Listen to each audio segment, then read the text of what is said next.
Salutations, chers camarades soviétiques, et bienvenue dans le débat numéro 3. Nous allons parler et discuter intelligemment. Nous retrouvons notre camarade le Noir. Présentons aux auditeurs.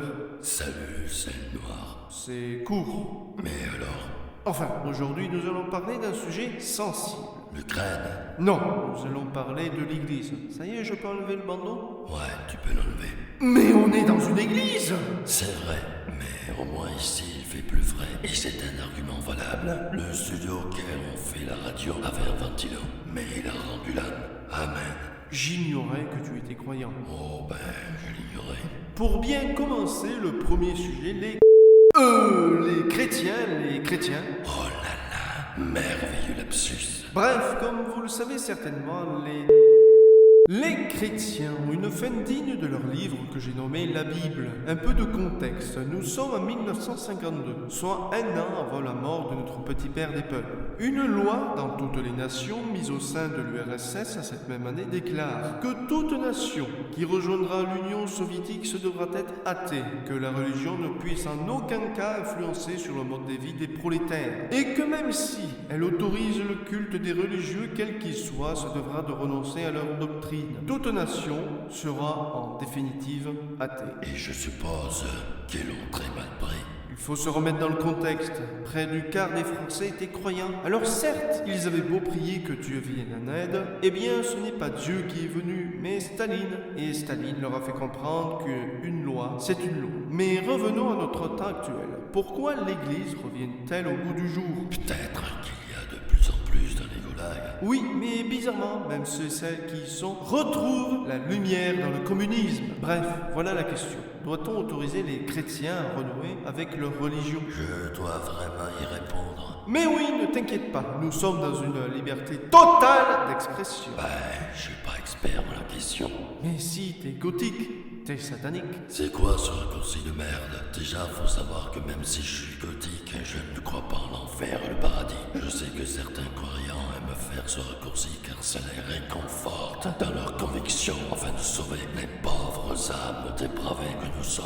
Me font bien marrer quand même. Et pour répondre à ta question, s'ils désirent tant renouer avec leur religion, je ne leur dirai qu'un truc. Faites une mise à jour de votre Bible. L'homosexualité et la fornication n'est pas un péché. À croire que tout tourne autour du cul pour les déshonneurs et les péchés faits à Bibi. Bibi? Dieu. Et je rappelle qu'on peut le blasphémer autant que l'on veut depuis le 9 décembre 1905. Nombre de fois j'ai entendu va en enfer ou encore tu es le suppôt du diable. À croire que la bisexualité du diable ne fait plus de doute. Parce que bordel de Dieu, on va pas se mentir, les prêtres et les enfants de cœur, c'est une histoire d'amour qui se poursuit à travers les générations.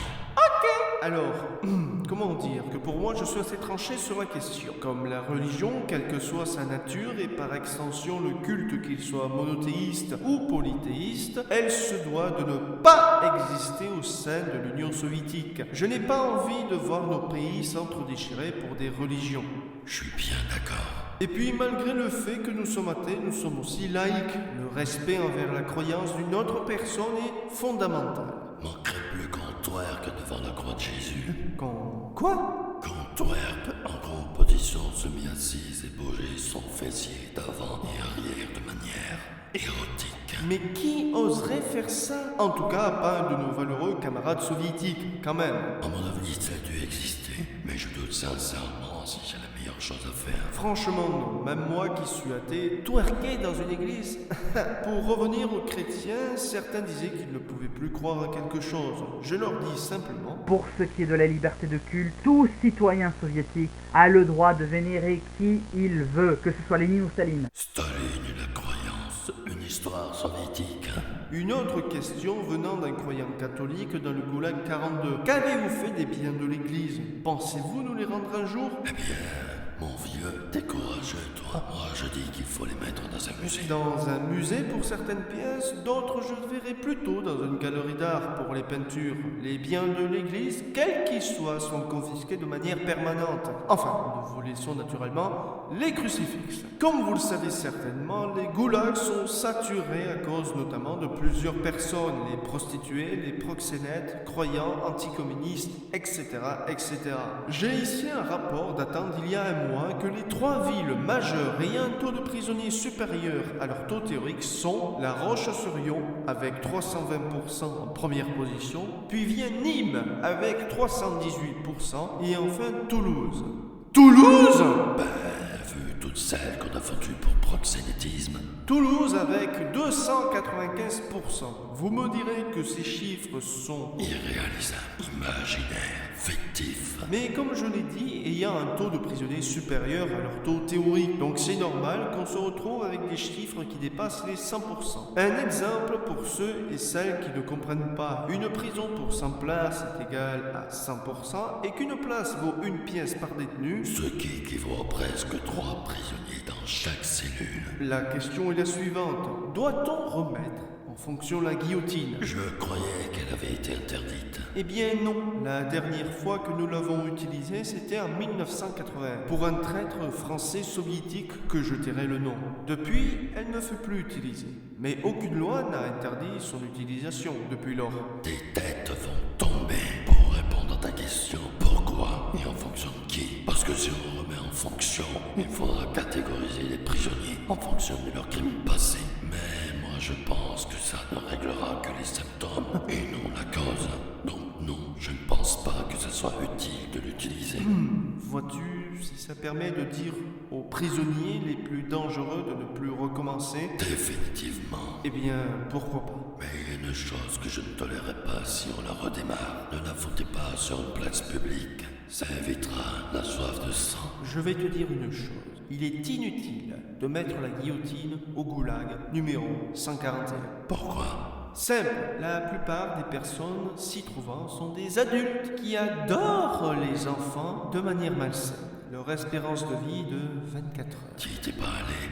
Si, je peux t'assurer que la tension dans le goulag était palpable lorsqu'il y en avait un. J'y suis allé parce que j'ai commis une faute envers un officier de l'armée rouge. Je l'ai bousculé et j'en suis désolé. Petit bonus, certains prolétaires ont eu l'audace de contester les 112% de voix aux élections. Alors. Vous êtes suicidaire ou quoi? Pour rappel, les élections se déroulent en 2 fois, l'un pour présenter les 17 candidats et l'autre pour finaliser les élections. 112%. L'impression de voir des chiffres des goulags. Mais ce qu'il faut savoir, c'est que 100% de la population française soviétique ainsi que les dom-toms ont voté pour Nicolas Ilitch, mais il y a un 3e vote unique et fait dans les goulags. C'est pour cela qu'on se retrouve avec 12% en plus. C'est très démocratique tout ça. Bien évidemment, puisque nous sommes en République, qui est démocratique, en plus d'être populaire et révolutionnaire de France. On se retrouve d'ici au mois de septembre. Reposez-vous bien, profitez, c'est l'essentiel de ces vacances. Merci de nous suivre encore et ne vous inquiétez pas, l'Union soviétique veille sur vous. Et vive la RDPRF. Mes bien chers frères, mes bien chères sœurs, bienvenue pour la prière du Seigneur Staline. Aujourd'hui vous êtes venus pour prier Staline, le bienfaiteur du communisme. Amen.